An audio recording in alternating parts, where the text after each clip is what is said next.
Welcome everybody to the first YouTube video on this channel. My whole goal with this channel is to bring about some style of education in finance, trading, fitness, life in general, any aspect that can provide value. I hope to provide some education and perhaps you'll learn a thing or two through my videos, through my story, and so forth. So I figured the best way to kick things off is I'm going to be sharing my opinion on the latest $10 billion liquidation event that just happened in crypto. Kind of give you guys my thoughts, how we could potentially chart areas of importance around events like this, and how we can stay positioned and stay ready when events like this occur. All right, so to kick things off, we're just going to go through a top-down analysis of Bitcoin, and then we'll start to get into specifics, the lower time frames.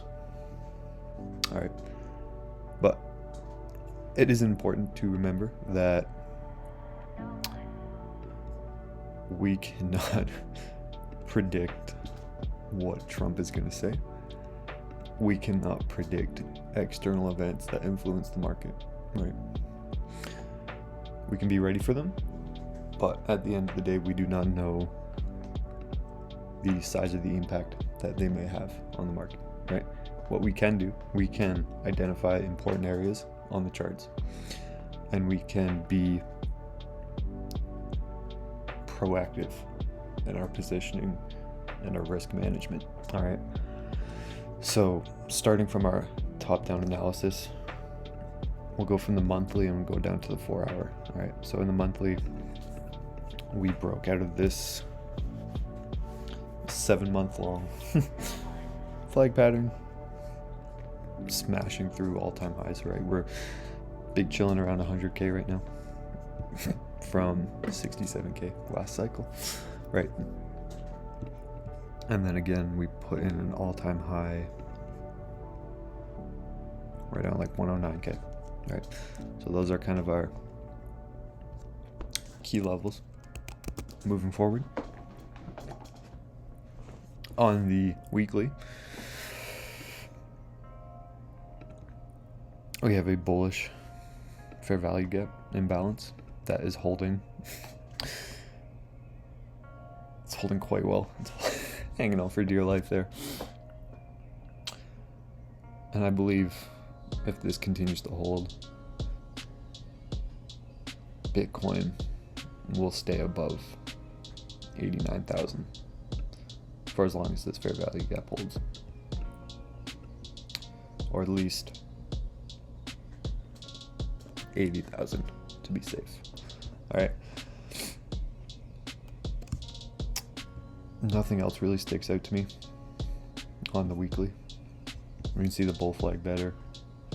We can see this new consolidation range we've been trading in for the last 3 months. So let's go down to the daily and see what we can find. All right, now it's important to remember that these markets, sure, they can put in swing highs and swing lows and you can chart them like here and here, but they don't drive markets, right? They don't move the markets. And it's important to note that Bitcoin and the crypto market, regardless, functions the same as TradFi markets, equities, futures, commodities, anything of that nature. They are all based on liquidity. They all move from liquidity, right? So at any given point, the market is either generating or hunting liquidity. Okay, and now with that in mind, it is important to understand where we as retail participate in the market, right? Our job is to provide liquidity for whales. Unless you have $1 billion sitting in your Phantom wallet or a Ameritrade account, then you're retail, right?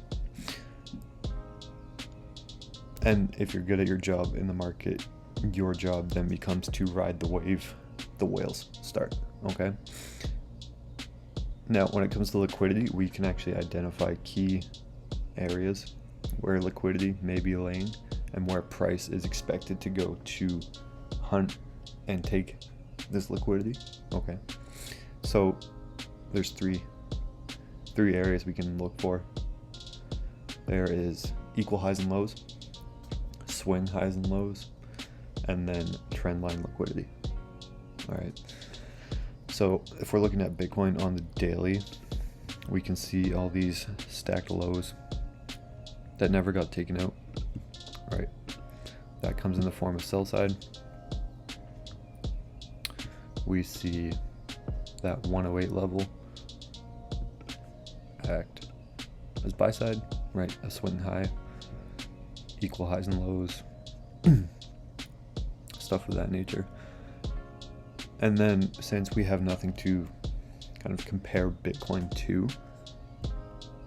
I would say it's pretty safe to assume that when we get wicks of this size and this size, that we can call those manipulation moves. So a manipulation move, its only goal is to flush out the liquidity that it is targeting. Okay. And then from there, we can just go manipulation to that. Perfect. Now, let's go into the 4 hours so we can see a little more detail. We'll start to see trend lines manifest, right? So that's the third form of liquidity. So we have one right here. We can call that generated liquidity.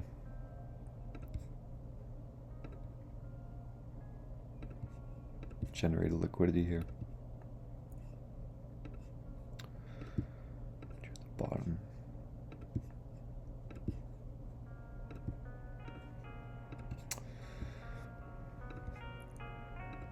Generated liquidity all the way here.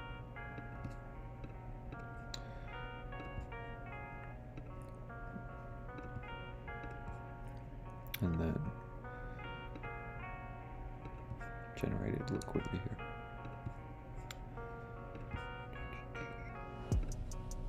Perfect. So now that we're in the 4 hour view, we can get a better look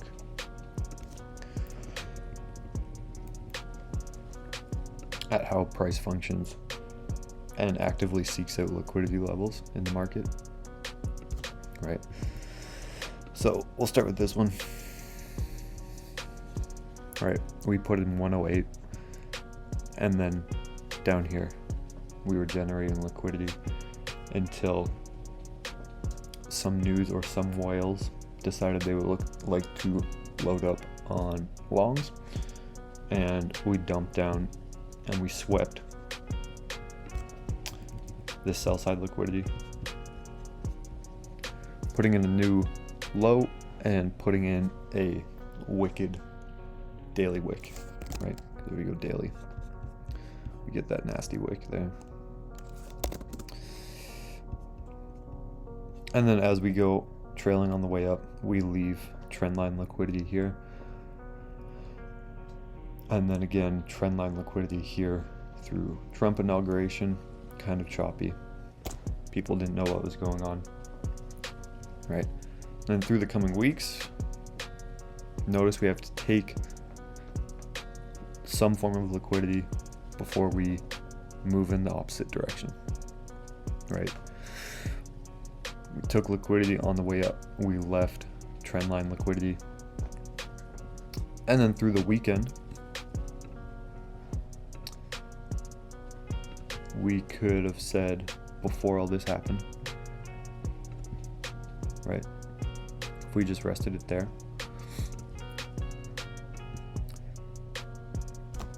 there could be a relatively high probability that we dump through. Why? Because we have liquidity that has not been taken yet, right? Sell side liquidity in the form of a trend line. And then as we try to attack and take buy side liquidity, we failed, right? We failed to break through this high and in turn taking this, right? Followed by this nuke of a candle, which then kicked off the rest of the sell-off, okay? Now, there was some news, but like I said, we cannot predict external factors, right? Nobody can read Trump's mind and figure out what he's going to say next, right? We can only predict high probability areas in the market, right? So before all this, I had a imbalance drawn out here, and what was the lowest part? 92. So I had mentioned the night before, after this candle, there was a high probability we would see 93k to 92.5k Monday or within the week, right? Why? Because this became a high probability, right? As we were taking this, I looked back to find some form of liquidity that had not been taken, right? Because this low failed to take out this, and then we had an imbalance resting here, right? So using that, I concluded 92.5 to 93,000 was the most probable, right? We in fact wicked out at like 91.5. Fair play, okay?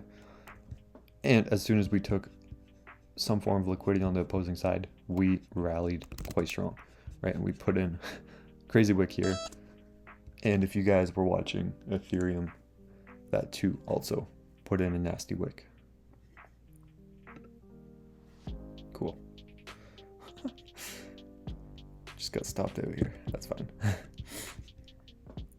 Anyway, moving forward, we can say that the next high probability area is back into 109 range, right?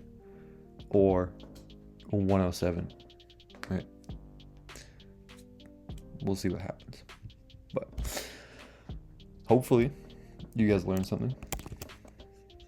Sum it up quickly. Markets move off of liquidity. Whales need liquidity to enter and exit the market. Whales will set the pace of the market. Our job is to find high probability areas in the market where price will go and put in potential swing points, right? Using liquidity as equal highs and lows, swing highs and lows, and trend lines, okay?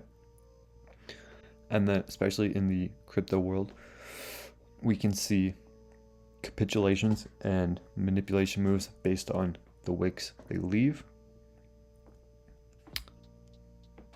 Wicked 108, right? And then continued to sell off before we wicked some form of opposing liquidity. And then if we're trading futures or indices, equities, SMTs, stuff of that nature, right? So hopefully you guys learned something. If you did, make sure to leave a like, comment down below what you want to see next, if you want to see anything more, and I will see you guys in the next video.